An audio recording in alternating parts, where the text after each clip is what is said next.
अभी तक हमने समाजशास्त्र के अर्थ और क्षेत्र के बारे में जानकारी प्राप्त की। अब समझते हैं कि समाजशास्त्र की प्रकृति कैसी है। समाजशास्त्र की प्रकृति कैसी, देखिए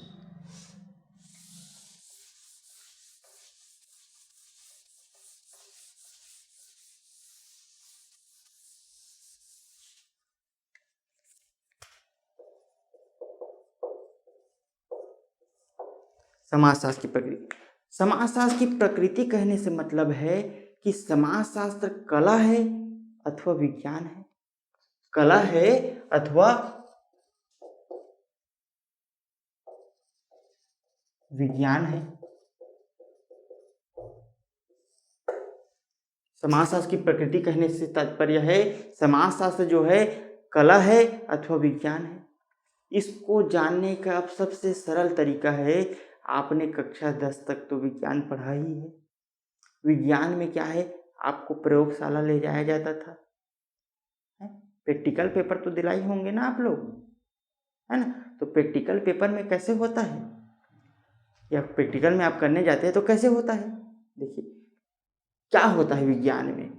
विज्ञान में क्या होती है, सार्वभौमिक सिद्धांत होते हैं। सार्वभौमिक सिद्धांत होते हैं, मतलब कोई भी चीजें है, जैसे न्यूटन के लॉ है। न्यूटन के लॉ में क्या है, ऊपर से अगर कोई चीज गिराया जाए, ऊपर से कोई चीज गिराया जाए तो नीचे ही गिरेगी, है ना। नीचे से कोई चीज फेंका जाए ऊपर तो क्या करेगा, प्रत्येक घटना में क्या हो, नीचे आएगा ही, गिरेगा ही। ये घटना क्या है, सार्वभौमिक है ना। तो उसी प्रकार क्या है, अगर समाजशास्त्र को अगर हम विज्ञान कहे तो समाजशास्त्र में क्या है, सार्वभौमिक सिद्धांत होते ही है। अगर समाज में क्या होता है, अगर कोई आपको सहयोग नहीं मिलेगा, अगर समाज में क्या है, आप सहयोग नहीं मिलेगा आपको, तो क्या होगा, आप समाज के विपरीत कार्य करेंगे, समाज के सिद्धांतों के विपरीत कार्य करेंगे, है ना। समाज में आपको जब विपरीत कार्य करेंगे समाज के, तो आपको क्या होंगे, आपको समाज में इज्जत नहीं मिलेगा। ये सार्वभौमिक है। ऐसा तो नहीं है कि समाज में क्या है, आप मर्डर करके गए हैं तो आपको इज्जत मिलेगा, या कोई अत्याचारी या अनैतिक घटना करके आप समाज में जा रहे हैं तो ऐसा तो नहीं है कि महोदय जी आ रहे हैं, महोदय जी प्रणाम, है। मतलब आपको वो सम्मान नहीं मिलेगा, आपको क्या है, उस नकारात्मक दृष्टि से ही देखा जाएगा, ठीक। तो क्या है, इसमें भी क्या है, सार्वभौमिक सिद्धांत होते हैं, है ना। मतलब कोई भी अनैतिक कार्य करने से या नियमों को तोड़ने से क्या है, समाज में जो इज्जत है वो नहीं रहती।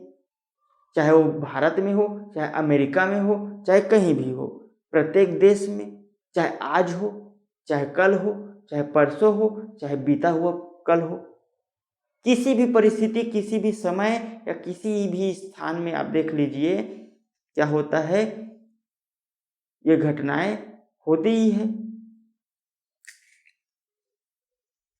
मैंने कहा सार्वभौमिक सिद्धांत होते हैं। दूसरा, इसमें जो है वस्तुनिष्ठता पाई जाती है, वस्तुनिष्ठता पाई जाती है।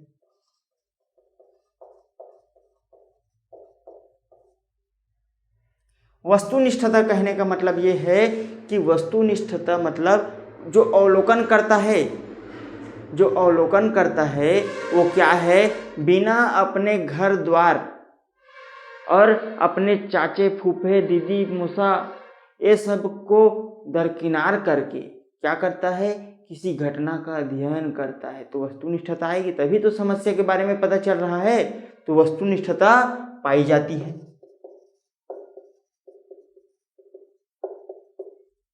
तीसरा, विज्ञान में क्या है, प्रयोगशाला होता है। प्रयोगशाला, समाजशास्त्र में भी प्रयोगशाला होता है, प्रयोगशाला में ही तो विज्ञान का परीक्षण किया जाता है। तो समाजशास्त्र में पूरे समाज में क्या किया जाता है, घटनाओं का परीक्षण किया जाता है। तो समाजशास्त्र में भी क्या होता है, पूरा समाज ही प्रयोगशाला है, पूरे समाज ही प्रयोगशाला है।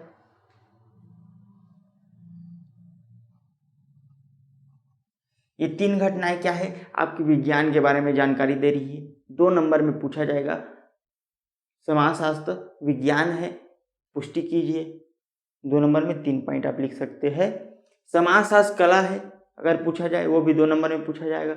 और अगर एक साथ पूछा जा रहा है समाजशास्त्र की प्रकृति, कला अथवा विज्ञान, समझाइए।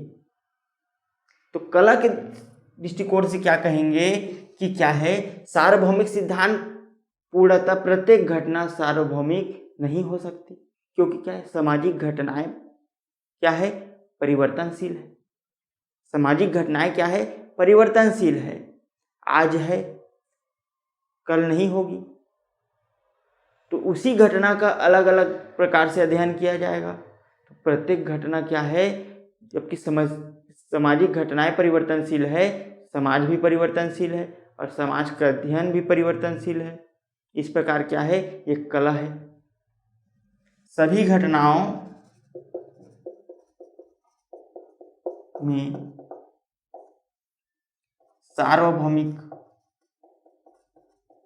सार्वभौमिकता नहीं प्राप्त की जा सकती। दूसरा बिंदु है, इसमें क्या है, प्रत्येक घटना में भी क्या होता है, वस्तुनिष्ठता होना संभव नहीं है।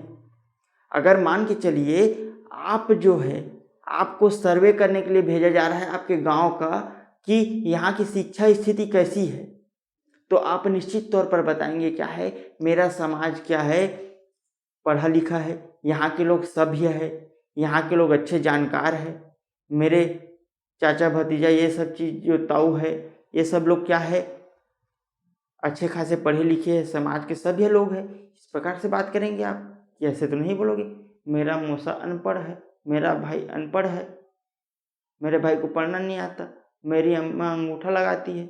आप कलेक्टर हो, आप लोग अवलोकन करने के लिए भेजा जा रहा है, तो आप बोलोगे मेरी अम्मा अंगूठा छाप है, नहीं बोलोगे ना। तो निश्चित रूप से क्या है, कहीं ना कहीं क्या है, आपके जो स्वभाव है वो निश्चित रूप से घटनाओं को प्रभावित कर सकते हैं।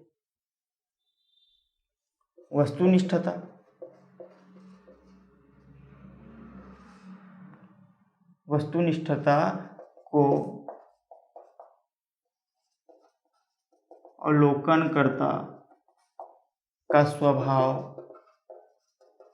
प्रभावित कर सकता है। देखिए, मैं अलग अलग आपको नहीं बता रहा हूँ, एक सरल उत्तर लिखने की बात कर रहा हूँ कि सिद्धांत के बारे में बात कर रहा हूँ, तो दोनों को सिद्धांत की कसौटी पर परखने का प्रयास कर रहा हूँ। वस्तुनिष्ठता मैंने बताया, वस्तुनिष्ठता मतलब व्यक्ति का स्वभाव आड़े नहीं आना चाहिए, कर्तव्य निष्ठा।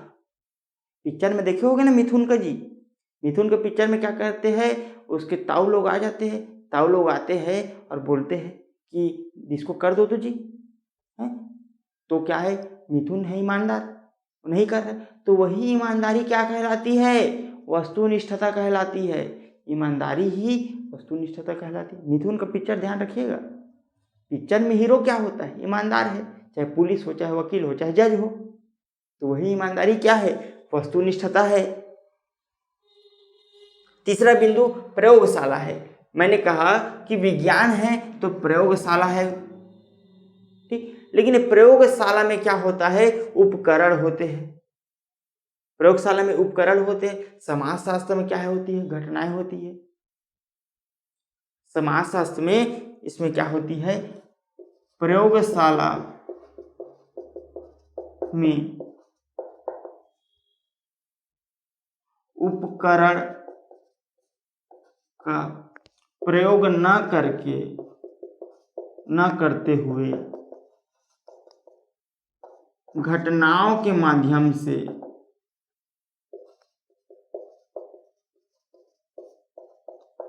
उत्तर प्राप्त किया जाता है। इस प्रकार से क्या है, 3 बिंदु पर क्या है, आप विज्ञान और कला के बारे में जानकारी प्रदान कर सकते हैं। ये आपका होता है।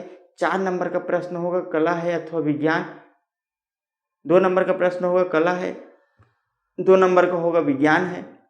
2 नंबर और 4 नंबर के प्रश्न इससे बनेंगे। क्षेत्र से 2 नंबर का प्रश्न बनेगा। समासशास्त्र के अर्थ से 2 नंबर का प्रश्न बनेगा अभी तक जो आया है। अनसाल्ड को देखिए आप, अनसाल्ड रखना बहुत ज़रूरी है कि क्या प्रश्न आ रहा है और हमारे द्वारा जो पढ़ाया जा रहा है या किसी के भी द्वारा जो है आप पढ़ रहे हैं तो प्रश्न उससे फंस रहे हैं अथवा नहीं। इससे क्या है, आपका कॉन्फिडेंस बढ़ेगा।